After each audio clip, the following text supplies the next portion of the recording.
Itu sangat memprihatinkan karena kalau zaman kita itu dulu tawuran baku hantam. Tuh, kita tangan kosong. Tangan kosong ya. Duel, ada Duel. yang ngepis, udah bang pis, udah beres. Selesai gitu kan. Contoh lah, rasa hormat ke guru. Iya. Zaman kita, kalau kita dimarahin sama guru, dihukum, bahkan kita masih ditempeleng dulu ya sama guru, dihajar lah gitu kan. Gua dulu pernah pakai batu bata. Pakai batu bata, pakai buku tempeleng. tuh yang gede, Iya. dar kena kepala. Bener. Kita balik ke rumah, ngomong ke orang tua, justru kita dimarahin sama orang tua. Ditambahin sama orang tua. Bener. Hari ini beda banget. Itu miris juga kita sebagai guru bingung gitu ya. Memang oke, betul. Mendidik dengan kekerasan itu sangat tidak baik lah. Cuman kan ada kalanya kita juga sebagai manusia sulit untuk mengontrol emosi ya gitu kan. Kadang-kadang seperti itu. Tapi ya saya rasa sih untuk orang tua yang nggak mau anaknya dididik sama kita dididik agak keras sedikit terus malah mau ngelaporin kita atau malah datang ke sekolah dengan marah-marah, ancaman dan lain sebagainya, didik sendiri aja deh di rumah. tapi kan nggak gitu juga kan. Iya sih, nggak gitu juga. Tadi menyinggung tentang Satgas Pelajar, saya setuju. Sebetulnya hari ini menurut saya pribadi ini menurut saya pribadi Satgas Pelajar kurang fungsinya gitu. Bahkan ada di beberapa kecamatan yang memang kalau kata bahasa Inggrisnya tuh tukcing. What is the meaning tukcing? Setelah dibentuk Satgas Pelajar, mereka itu nggak bekerja gitu, nggak melaksanakan tugasnya, tapi malah cicing. Yuk, ronda. Ayo kita ronda, menjaga kampung keamanan. Kopi. Belum sampai nah, Wina. Ayo, balik kaliwat yuk. Kontrol lingkungan dan jaga lingkungan. Pos Ronda, obrolan masyarakat biasa. Oke, assalamualaikum warahmatullahi wabarakatuh. Waalaikumsalam warahmatullahi wabarakatuh. Selamat datang lagi di Bogor Prime Channel. Kali ini kita dengan suasana yang berbeda. Betul banget. Tapi masih dalam rangka pos ronda, Kang Agung. Tapi kita menyaksikan atau menggunakan suasana yang berbeda. Biasanya kan pos ronda. Tapi tidak menghilangkan esensi dari obrolan masyarakat biasa. Oke, siap. Gimana Kang Agung, sehat? Alhamdulillah sehat Kang Didik. Nah, Kang Agung ini adalah salah satu pemuda di Kecamatan Cibungur, anggota KNPI juga, terus dari anggota Anggota apa? Konten kreator juga nih teman-teman. Jadi alhamdulillah. Konten kreator dari PHB ya Kang ya? PHB Channel. Jadi channel-channelnya itu yang berbau mistis, tentang mistis ya Kang? Tentang mistis, tentang ya kita ngamumule lah gitu. Menguak sejarah supaya, karena kan kalau misalkan bukan kita nih selaku kaum muda yang menguak sejarah, yang mencari tahu sejarah, siapa lagi? Nah, bisa-bisa sejarah itu akan hilang. Betul. Nah, selain Kang Agung ini anggota KNPI kepemudaan, terus konten kreator juga, lalu tim KPU ya Panwas? Ya, di PPS penyelenggara untuk pemilu gitu kan di 2024 yang akan datang. Lalu yang paling keren lagi, Pak Agung ini adalah guru. Guru Pak Agung ya? Alhamdulillah. Gitu. Sebagai seorang pendidik lah gitu. Supaya ya itu tadi salah satunya masih berkaitan. Kalau bukan kita yang peduli terhadap anak-anak, siapa lagi gitu. Jadi hari ini komplit gitu teman-teman. Jadi selain kita ngomongin tentang pemuda, ya menyambung lah gitu tentang pendidikan pemuda atau generasi muda, tentang pergerakan pemuda gitu kan. Betul. Bahkan tentang perpolitikan pemuda ini seperti apa. Betul banget. Gitu. Khususnya di Kecamatan Cibungur ya teman-teman, ya nggak melebar kemana-mana. Nah Kang Agung nih, ini kan ada beberapa fenomena yang menurut gua miris ya Kang. Betul. Karena beberapa bulan kebelakang banyak sekali yang fenomena ini adalah fenomena tawuran atau ya kenakalan remaja biasa sebetulnya. Kita ngalamin juga di mana tawuran itu kita ngalamin. Cuman yang paling miris di tahunan hari ini di generasi apa namanya ya? Gen Z. Bukan Gen Z. Apa? Mungkin bisa disebut boomer ya? Generasi terakhir lah gitu. Generasi terakhir. Gitu sangat memprihatinkan karena kalau zaman kita itu dulu tawuran baku hantam. Tuh, kita tangan kosong. Duel, ada yang ngepis, udah bang pis, udah beres. Selesai gitu kan. Paling kalau misalnya pas dicetak koplo. Kopel taruh di pinggang kanan Iya, ya. bener, Kopel terus gear. Bahasanya itu ada martabak, ada cucur gitu. Iya betul. Selebihnya paling samurai ya, paling ekstrim itu. Paling ekstrim. Nah, tapi hari ini miris gitu Kang. Mungkin kejadian dari Pomad gitu kan, merasa mungkin di kota ya. Iya. Nah, tetapi hari ini, mungkin hari Jumat lalu gitu kan, hari ini kita hari apa nih? Hari Senin ya. Hari Jumat itu kita sangat ya, yang pertama kita ucapkan mohon maaf juga, dan kita juga mengucapkan bela sungkawa yang sedalam-dalamnya buat korban. Ya semoga pelaku siapapun itu cepat segera ditangkap Kang. Amin. Itu. Nah, berbicara tentang kenakalan remaja nih Kang. Akang kan Pak Guru dah. Pak Guru kan mengalami nih ngajar anak SMA, SMP, tapi sekarang ngajar SD ya? Sekarang ngajar SD. Ngajar SD gitu kan. Ada yang beda nggak sih tentang ajaran kita waktu masa-masa putih abu atau biru Zamanan kita lah gitu ya, gitu. zamanan kita. Sama pendidikan atau cara untuk ngasih tahu mereka gitu anak-anak sekarang. Oke, kalau kita melihat ke sana sebetulnya sangat berbanding jauh banget bedanya. Zaman kita aja, contoh kecilnya zaman kita, dari segi kurikulum aja dulu. Dari segi kurikulum menurut saya pribadi, kurikulum hari ini memang luar biasa sekali ya, apalagi yang dicanangkan oleh pemerintah. Kita hari ini memakai kurikulum Merdeka Belajar. Artinya kurikulum Merdeka Belajar itu bukan lagi guru yang mendikte, yang mengajarkan, tapi lebih ke kemauan anak ya. Mau kemana tuh, tinggal kita sebagai pendidik, sebagai guru mengarahkan aja. Oh kira-kira si anak ini soft skillnya kemana. Harusnya dengan sistem yang seperti ini itu harusnya ada output yang luar biasa, tapi mirisnya memang bedanya antara generasi kita dengan generasi sekarang itu moralnya jauh banget. Dari segi moralnya jauh banget, dari segi attitude, dari segi contoh lah rasa hormat ke guru.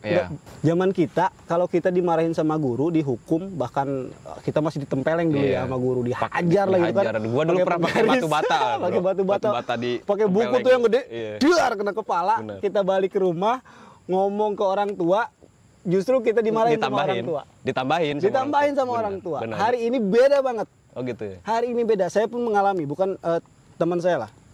Teman saya itu ada salah satu guru lah ya, yang ngasih teguran lah, ngasih peringatan. Susah emang dibilanginya, sampai keluar ditempeleng lah gitu kan. Akhirnya pulang ke rumah, ketemu orang tuanya, bilang nyampe mau dilaporin. Itu miris juga, kita sebagai guru bingung gitu ya. Memang oke, betul, mendidik dengan kekerasan itu sangat tidak baik lah. Cuman kan ada kalanya kita juga sebagai manusia sulit untuk mengontrol emosi ya, gitu kan. Kadang-kadang seperti itu. Tapi ya saya rasa sih untuk orang tua yang nggak mau anaknya dididik sama kita dididik agak keras sedikit, terus malah mau ngelaporin kita atau malah datang ke sekolah dengan marah-marah, ancaman dan lain sebagainya, didik sendiri aja deh di rumah. tapi kan nggak gitu juga kan. Iya sih, nggak gitu. Jadi juga. kelakuan anak gitu kan, secara mungkin kenakalan remaja lah gitu, anak-anak sekolah itu ada yang mengatakan ini lingkungan sekolah yang kurang baik gitu kan. Ada juga yang mengatakan bahwa ini adalah hasil dari pelajaran atau ajaran dari orang tua gitu. Nah, kita juga kan tidak bisa menjustis. Betul. Cuman kan gini, bedanya dulu kita misalkan contoh, kita balik lagi ke kenakalan remaja. Misalkan contoh tawuran lah. Iya. Dulu perasaan kalau misalkan jangankan kita bawa celurit ya Kang ya. Karena gua ngerasain gua sekolah di kota. Meskipun gua di rumah di Rancabur, gua sekolah di kota gitu. Jangankan bawa celurit gitu, bawa pisau aja kayaknya takut gitu. Karena apa, dulu zamanan kita itu satgasnya itu hampir 12 jam gitu. Dari pagi sampai dengan sore itu kalau misalkan kita ngegerombol, bawa apa lu? Satgas galak-galak kan, periksa. Betul. Ada razia. Terus yang kedua, raja polisi. Kalau misalkan kita bawa motor nih gitu kan, di Asem gitu kan, di Kota Bogor tuh, terus di depan Marzuki Mah dan banyak banget ya, termasuk di Campe banyak banget kan yang kalau raja-raja gitu. Nah itu jangankan kita tuh bawa senjata tajam gitu, kita bawa kopel aja gitu, itu langsung diambil gitu biasanya. Nah, apakah hari ini gitu keberadaan satgas ini atau misalkan gerak-gerik anak-anak yang mau tawuran ini memang tidak terbaca atau gimana? Mungkin pengaruh teknologi juga grup kali ya? Pengaruh teknologi itu salah satunya, karena emang kan zamanan kita kalau mau tawuran nggak ada tuh yang janjian dulu atau apa gitu kan. Pokoknya kita kumpul lewat ada orang gas gitu kan. Kalau sekarang kan enggak. Kalau sekarang bisa lewat media sosial, entah itu bisa kita lihat dah setiap ada di mana-mana tuh yang tawuran pasti mereka janjian dulu lewat sosial media, bisa Instagram, WhatsApp, Facebook dan lain hal sebagainya. Tadi menyinggung tentang Satgas Pelajar. Saya setuju sebetulnya hari ini menurut saya pribadi ya, ini menurut saya pribadi Satgas Pelajar kurang fungsinya gitu. Bahkan ada di beberapa kecamatan yang memang kalau kata bahasa Inggrisnya tuh tukcing. What is the meaning tukcing? Setelah dibentuk Satgas Pelajar, mereka itu nggak bekerja gitu, nggak melaksanakan tugasnya, tapi malah cicing. Tapi Satgas Pelajar itu apakah hanya untuk galangan guru atau bisa nggak sih ngerekrut dari non guru gitu, misalkan dari teman-teman organisasi gitu, misalkan diperbantukan atau kayak gimana? Bisa. Itu harusnya bisa ya, karena memang yang hari ini setahu saya Satgas Pelajar itu adalah kumpulan dari satu lingkup pendidikan, antara pendidikan A, B, C, D itu kumpul bareng ngebentuk Satgas. Memang lebih apa ya? Lebih hematnya tadi kita ajak semua elemen. Betul. Dari organisasi kepemudaan, dari ya masyarakat pun bisa kan kita ajak, atau misalkan tukang ojek, why not gitu kan? Kalau kita ajak. Ya betul. Nah, ini punten ya gitu. Ini bukan merendahkan satu profesi, Kang. Dulu gua sekolah itu kan agak masuk ke dalam ya. Nah, sebelum masuk ke sekolahan itu, ini ada pangkalan ojek. Itu alhamdulillah, Kang. Jadi kalau misalkan ada yang macam-macam segala macam, gua tukang ojeknya itu malah ngebela. Bener. Jadi misalkan tukang ojek ya yang misalkan contoh nih, yang beresin masalah. Contoh misalkan gua lagi bersih tegang gitu, lagi pangotot-ngotot gitu. Itu tukang ojek, non saya jagoan din. Gitu. Jadi yang tadinya kita mau ribut gitu, oh ada tukang ojek nih, galak gitu. Jadi ngedon ya. Tapi gitu kalau ya. sekarang kayaknya ya gua nggak tahu ya gitu, entah itu mereka juga tidak bisa membaca gerak-gerik anak-anak itu yang mau tawuran, atau misalkan sebedut ting lah gitu, karena kan ngelihat dari konten-konten yang berseliweran di media sosial, punten gitu ya, gua selaku admin media sosial di satu media aja paling males kalau misalkan udah ada yang tawuran gitu kan, atau yang zaman dulu tuh bukan tawuran, nge-BM. Bahasanya itu apa, nyetopin mobil, terus ada korban segala macem. Gua dari mulai tahu mereka itu seperti itu, gua nggak pernah posting sama sekali. Karena apa? Dengan hal seperti itu, istilahnya kita memposting atau menyebarkan video mereka tawuran, atau misalkan menyebarkan mereka itu lagi BM-BM-an, itu sama saja ya kita mempromosikan mereka. Karena balik lagi, mungkin dengan cara seperti itu mereka merasa, wah ini gua loh gitu. Jiwa adrenalinnya tertantang. Ya, ini gua loh, gua terkenal gitu segala macam. Nah, justru itu yang hari ini kita harus bahas ini, terkait ada nggak sih istilahnya panggung, atau istilahnya apa ya, untuk memberikan mereka itu suatu yang salah gitu kan, dibenerin gitu. Kan yang namanya membuat konten atau misalkan mereka tawuran itu sudah pasti ya ingin terkenal. Iya. Ingin disebut namanya. Terus ingin dikenal lah gitu. Padahal zaman kita dulu ingin terkenal itu susah. Susah banget, bener. Kita ngalamin mau masuk band aja nih, main musik gitu ya. Saking ingin terkenalnya gitu dengan jalur prestasi bahasanya. Itu bikin rekaman lagu aja sulit. Apalagi masuk TV, apalagi masuk radio. Sekarang gampang banget. Hari ini gila loh. Lu mau terkenal lewat medsos itu cepet banget. Tapi kenapa malah mereka itu milih cara terkenal itu dengan seperti itu? Apakah kurikulum ini yang memberatkan mereka sehingga mereka muak dengan sekolahan, atau misalkan dari pihak sekolahnya ke kayak semacam eskul ya bahasanya? Eskulnya atau kurang, atau segala apa gitu yang membuat mereka itu enggan untuk ikutan, atau posisinya bingung mereka itu kesukaannya apa gitu. Apalagi sekarang ya tahu sendirilah gitu, generasi main handphone gitu, harusnya kan mereka tertarik untuk membuat satu karya gitu. Iya benar. Jadi memang salah satunya tadi kita masih kurang wadah untuk gimana caranya ekspresi anak-anak hari ini itu bisa tertuangkan tuh, wadahnya yang kurang gitu. Padahal kalau misalkan sekolahnya peka atau satu instansi pendidikan itu peka, ketika ngelihat gerak-gerik anak, oh ini anak kayaknya ada bakat tukang ribut nih, kenapa enggak bikin eskul tinju? Ya kalau nggak eskul tinju juga dulu pencak silat. Dulu gua pernah dipaksa untuk eskul karate. Karena gini, gue pernah keciduk pas gue sekolah ya, nggak tawuran sebetulnya, cuman ketahuan itu sebetulnya membela diri gitu. Jadi ada satu anak STM turun dari mobil, gue lagi nunggu angkot, gue di apa bahasa dipantek gitu, dipantekan gitu. Padahal situ gue ngelawan karena memang ngelawan jaga diri gitu kan. Nah akhirnya dipanggil pihak sekolah, nggak boleh tawuran segala macem. Kalau misalkan kamu suka ribut katanya, kamu masuk eskul ini. Akhirnya gue dimasukin ke eskul karate dulu tuh. Gitu. Iya Ya. bener, emang harus kayak gitu. Apalagi tadi kan kurikulum Merdeka ini kan harusnya kita sebagai seorang apa ya, lembaga pendidikan tuh harus bener-bener peka terhadap apa sih maunya anak gitu. Karena kan ya apalagi tadi hari ini gampang viral banget, dikit-dikit viral, dikit-dikit viral. Ya itu salah satunya kita harus bener-bener bisa tuh ngasih wadah supaya ekspresi anak-anak ini bisa tertuangkan. Jadi mereka nggak berbuat anarkis, nggak berbuat hal-hal yang negatif. Bisa jadi kejadian yang kemarin ya, tanggal 1 Desember tuh. Kalau saya lihat di sosmed, Desember berduka katanya, Desember berduka gitu kan.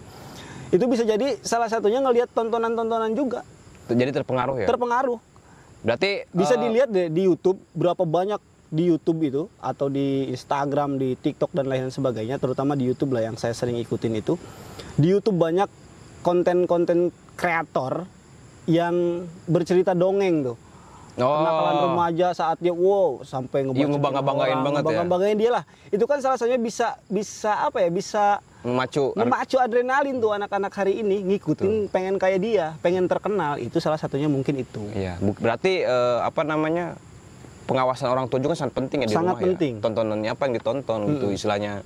Ya mungkin karena memang mungkin ya gitu anak-anak sekolah sekarang itu atau anak-anak muda sekarang itu komunikasi dengan orang tua itu jarang. Bahkan gue banyak lihat tuh apa dari yang kemarin tuh udah lama sih trending itu apa bahkan anak kalau misalkan orang tua nelpon anak itu susah banget. Katanya gitu ya gitu. Tapi itu bener. Kadang-kadang anak tuh ketika ditelepon sama orang tua bahkan ada yang nge-reject gitu. Nggak diangkat. Kalau zaman kita dulu walaupun udah di SMS nih sama keluarga, belum ada WhatsApp ya dulu. Di SMS langsung balik. Pokoknya berangkat dari rumah, pulang tuh harus jam sekian, kita pasti balik ke rumah jam sekian juga. Nah, Pak Guru ini kan pernah pengalaman ngajar di SMK nih, Kang. Bisa ngelihat nggak gerak-gerik si anak ini? Wah, ini kan dulu bahasanya ada pentolan atau segala macam gitu. Atau misalkan, wah ini anak kayaknya dari segi penampilan badung nih gitu. Itu dia mencerminkan apa biasanya di sekolahan gitu, ciri-cirinya? Jadi bedanya itu anak-anak yang tanda kutip dia sok-sokan jadi jagoan lah ya. Ya kayak gitu, mereka tuh masuk ke kelas dengan tampilan yang beda ya. Beda lah. Terus dari tingkah lakunya, dari gaya bahasanya terutama. Paling ketara itu dari gaya bahasa sama tingkah laku. Kadang-kadang mereka tuh sampai berani malakin adik-adik kelasnya atau bahkan kakak kelasnya juga ada yang dipalakin gitu.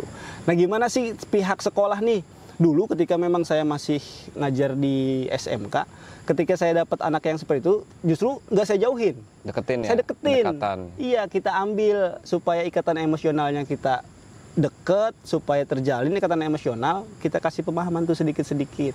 Alhamdulillah, nurut tuh. Dengan cara itu salah satunya. Beda banget pokoknya. Kalau zaman kita sama zaman hari ini. Luar biasa banget. Betul. Nah, apakah istilahnya peran itu apakah hanya peran sekolah antar orang tua untuk mencegah itu ya? Karena kan memang jujur aja, kan gue juga ngeri ya, Kang. Secara gue punya anak laki-laki gitu kan, terus punya saudara banyak laki-laki. Kan sebetulnya yang jadi jangankan orang tua mungkin ya, gue aja yang istilahnya punya saudara yang anak SMK masih, wah ini anak bahaya nggak sekolah di sini segala macam. Iya benar. Jadi sekarang itu pemilihan sekolah swasta itu justru apa namanya yang ditakutkan itu gitu. Yang pasti ini pesan lah buat kita semua, jangan terutama buat orang tua ya, jangan pernah melihat satu kejadian satu sekolah lah, kita bilang sekolah, mau itu sekolah negeri atau sekolah swasta, yang paling pertama yang harus orang tua pahami itu jangan cuma ngelihat sarana dan prasarana. Oke. Itu yang paling penting. Apalagi sekolah ngelihat, wah ini bagus. Wah ini gitu. Bagus nih gedungnya, lengkap dan lain sebagainya, udah masukin ke sana. Kita kan nggak tahu tuh bagaimana cara ajarnya, bagaimana kurikulumnya. Kadang ada sekolah yang memang sederhana, tapi cara ngajar mereka luar biasa. Itu banyak loh di kita. Itu, tapi bukan berarti saya menyudutkan sekolah-sekolah yang bagus ya, nggak kayak gitu. Tapi hanya sebatas cara memilih cara kualitas memilih sekolah itu kualitas jangan sekolah. melihat dari casingnya mungkin ya. Iya, gitu. jangan dari casingnya, tapi benar-benar harus kita tahu dulu tuh. Nah, siapa cara gurunya untuk dan lain tahu sebagainya. sekolah ini baik atau bukan baik ya, berprestasi atau tidak berprestasi gitu kan, atau istilahnya mencetak orang berprestasi itu seperti apa? Kan kita mungkin sekolah itu mempromosikan hanya sebatas ketika ada pembelajaran baru dia nyebar brosur. Iya, nyebar brosur dan sebagainya. Dalam sejarah mungkin di Kecamatan Harjamukur gue belum pernah gitu kan ada ada sesuatu pemberitaan yang memberitakan ini prestasi gue belum tahu ya gitu, nggak tahu nih dia ngeberitain kemana gitu. Nah itu kan kita bingung juga nyari informasi tentang sekolah ini potensinya seperti ini, ada eskulnya seperti ini, terus ternyata dia berprestasi seperti ini gitu. Ya itu makanya kadang sebagai orang tua jangan hanya melihat di casing. Coba sesekali ketika kita mau memasukkan anak kita ke sekolah, datang biar kita tahu tuh secara langsung. Oh kan nggak gini, sekolah itu kan nggak mungkin libur. Walaupun ada liburan semester, tetap pasti ada aktivitas di sekolah. Betul.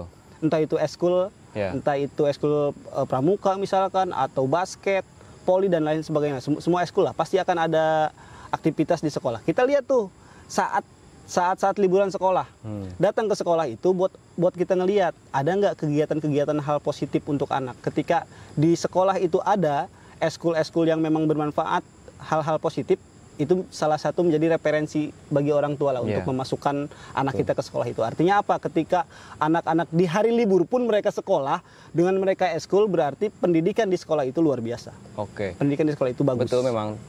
Tapi kayak semacam kolaborasi juga harusnya dilakukan ya oleh sekolah-sekolah yang lain. Contoh misalkan ada pertandingan, gue nggak tahu nih, pertandingan olahraga misalkan kayak bulu tangkis antar sekolah, satu kecamatan, atau main bola atau segala itu biasanya ada di pekan olahraga tuh, di O2SN biasanya suka ada itu. 1 tahun sekali. 1 tahun sekali. Nggak ada minggu. Nggak. Kan kalau misalkan ajang olahraga itu memang resikonya ribut pasti. Iya betul. Cuman kan kalau misalkan kita nggak ngerubah mindset itu, akan seterusnya mindsetnya akan seperti itu gitu. Makanya nih momen kemarin 1 Desember ini harus menjadi titik balik ya. Titik balik dari pola pikir teman-teman, terutama teman-teman remaja hari ini. Udahlah, stop lah. Sok-sokan mau jadi jagoan, sok-sokan mau jadi gangster, stop lah. Kasihan orang tua. Iya. Lebih baik konten bersama kami. Oh, lebih baik konten kayak gini bisa viral ya. Iya, bisa ada pemasukan. Bisa ada pemasukan cuan gitu. Bisa ada cuan. Mungkin juga. kalau misalkan yang suka musik juga bisa bikin musik gitu ya. Iya, bener banget. Segala macem gitu. Yang suka otomotif nanti bisa belajar otomotif sama Patile gitu. Bengkel apa namanya? Bengkel Berkah. Oh, Berkah viral. Berkah Jaya. Berkah Jaya gitu. Bengkel Berkah Jaya. Ya, Patile ya. Itu. Gitu. Nah, mungkin itu aja ya teman-teman, atau misalkan warga atau penonton semua yang nonton podcast kita hari ini. Ya sebetulnya ini hanya omongan keresahan kita aja. Iya, lebih ke keresahan kita aja. Bukan berdasarkan penelitian atau bukan apalagi berdasarkan